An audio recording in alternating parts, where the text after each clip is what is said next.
আসসালামু আলাইকুম। আশা করছি সবাই অনেক অনেক ভালো আছেন।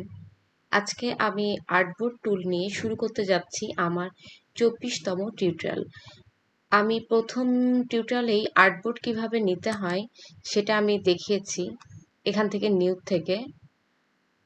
কিন্তু আর্টবোর্ড টুলটা কিভাবে এই আর্টবোর্ডটাকে মডিফাই করে সেটাই আজকে আমরা দেখব। আর্টবোর্ড টুল আমরা কিবোর্ডের শর্টকাট কি শিফট ও প্রেস করলে আর্টবোর্ড টুলটা পাবো। আর্টবোর্ড টুলটা যখন আমরা এটাকে সিলেক্ট করলাম তখন আর্টবোর্ডটাকে কিন্তু এটা সিলেক্ট করলো। একটু ছোট করে নেই। এখন এটাকে কিন্তু আমরা সরাতে পারছি আর্টবোর্ডটাকে। আর্টবোর্ড টুলটা ইউজ করে এই যে আর্টবোর্ডটা আমাদের ছিল সেটা কিন্তু আমরা সরাতে পারছি। চাইলে আরও যদি একটা আর্টবোর্ড প্রয়োজন হয় আমাদের, আরেকটা আর্টবোর্ড আমরা কপি করে নিতেও পারি আর্টবোর্ড টুলের মাধ্যমে। এবং এই যে আর্টবোর্ডটা, এটাকে চাইলে যদি মনে হয় যে আর্টবোর্ডটা একটু বড় হয়ে গিয়েছে, একটু ছোট করা দরকার, তাহলে এই যে এভাবে কার্সারটা ধরে আমরা কিন্তু এটা ছোট করতে পারি, বড় করতে পারি।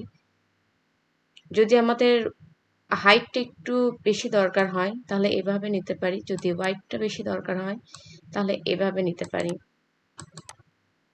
একটা আর্টবোর্ডকে নেওয়ার পরে আর্টবোর্ড টুল দিয়েই কিন্তু আমরা সেটাকে মডিফাই করতে পারি যে কোন সাইজটাতে আমরা আর্টবোর্ডটা নিয়ে কাজ করব। আর্টবোর্ডটাকে একটু ছোট করে নেই। চাইলে আমরা অনেকগুলো আর্টবোর্ড কিন্তু একসাথে নিতে পারি শিফট অল্টার প্রেস করে। তারপর এই যে আরো একটা নিলাম। চাইলে তিনটাকে একসাথেও আমরা নিতে পারি। তিনটাকে ধরলাম,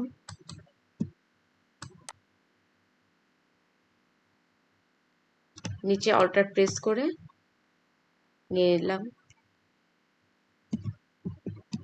চাইলে আরো নিতে পারি আমরা আমাদের কাজের প্রয়োজনে, কাজের সুবিধার্থে। অনেক সময় অনেকগুলো আর্টবোর্ড একসাথে নিয়ে আমাদেরকে কাজগুলো করতে হয়। সেই ক্ষেত্রে আমরা এইভাবে আর্টবোর্ডগুলোকে আমরা মডিফাই করে ছোট বড় করে আমাদের প্রয়োজনীয় সাইজ অনুযায়ী আমরা আর্টবোর্ডটাকে করে নিতে পারি। এখন আর্টবোর্ডের কিছু সেটিং আছে, তাহলে এই যে আমরা সেটিংটা পাবো এখান থেকে। এই যে নেম, আর্টবোর্ডের আমরা নাম দিতে পারি। প্রিসেট, এখান থেকে আমরা কোন টাইপের আর্টবোর্ডটা আমরা চাই সেটা আমরা এখান থেকে নিতে পারবো। তারপরে এই যে ওয়াইড হাইট, এখান থেকে আমরা নিতে পারবো। এই যে ওরিয়েন্টেশন, এটা আমরা এখান থেকে সিলেক্ট করে নিতে পারবো। আচ্ছা, এই যে শো সেন্টার মার্ক, এটাতে ক্লিক করে দেখি কি হয়। ওকেতেই এই যে এটা সেন্টারটাকে, এটা আমার সিলেক্ট করা ছিল, এই জন্য যদি এটাকে সিলেক্ট করি, ডাবল ক্লিক করি,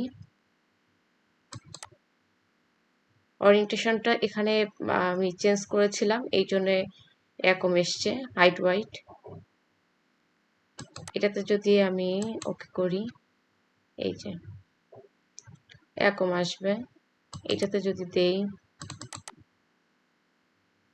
শো ক্রস হেয়ারস, এটা যদি দেই তাহলে দেখি কি হয়। এই যে ছবি তোলার সময়, বিভিন্ন ভিডিও করার সময় আমাদের এই ইয়াগুলা চোখে পড়ে। ভিডিও শেপ, এটা যদি আমরা দেই, দেখি এই যে ভিডিও, অনেক সময় অনেক রকম ভিডিও আমাদের যখন করি, সেই কাজগুলা করার ক্ষেত্রে আমাদের এই ফাংশনটা প্রয়োজন হতে পারে। এখন যদি গ্লোবালে যে আমরা ফেডরিগন আউটসাইড আর্টবোর্ড এটা দেই, তাহলে দেখেন সবগুলা একসাথেই কিন্তু হোয়াইট হয়ে যাচ্ছে। এটাই আর্টবোর্ডের আসলে যে আমাদের প্রয়োজন মতন আমরা আর্টবোর্ডগুলোকে নিতে পারবো।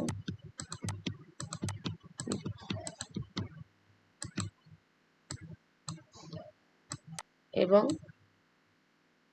সেটার সাইজ ছোট বড় করতে পারবো।